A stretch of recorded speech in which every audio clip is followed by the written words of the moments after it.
remember at the funeral, I was going around joking, laughing, shaking people's hands, and because the way that I process that negative energy was through humor. Because my mom was the funniest lady; she just had the greatest sense of humor, and so my dedication, my book is it was dedicated to my mom, who taught me to laugh at life when nobody else thinks it's funny. Yeah.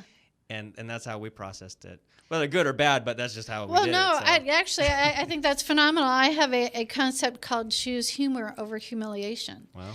And I'll spare you the details, but all I can tell you is if you were to say turkey baster to me, my son, or my sister, we would laugh hysterically. Yeah. And my first experience of learning how to catheterize my stoma is I don't know how to explain it, but I use a pitcher or a small beaker to drain into because, I need to measure and stuff like that. So my very first experience, I was doing that. I'm like, nailed it. I got the catheter in there and I pulled it out okay. Everything's going really good.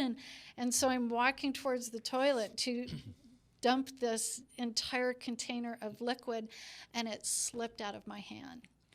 And everything bounced up, and I'm dripping, and it's all over the bathroom.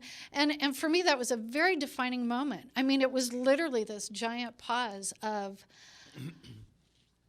I can either just crawl into a hole right now, or I can see how absolutely ridiculously funny this is. Yeah. And I chose funny. Yeah.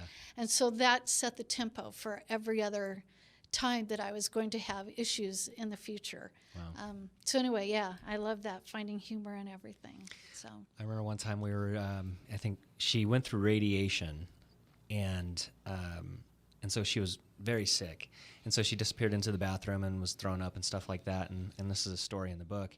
And so to give you a sense of my mom's humor, the nurse is calling her, and so she comes out of the bathroom after 15, 20 minutes, and she's like, well, so much for lunch. So, yeah.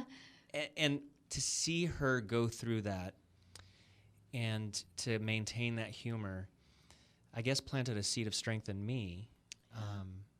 And unfortunately, we didn't have the communication in our family to discuss, I think it's so beautiful, that conversation you had with your son, but my mom and stepdad, the whole MO was to shelter us and protect us, me and my sister, to not talk about it because don't worry, we got it, it's all under control, that kind of thing. So I didn't understand the severity of it, or if I did, I was probably just avoiding it or denying it. Mm-hmm.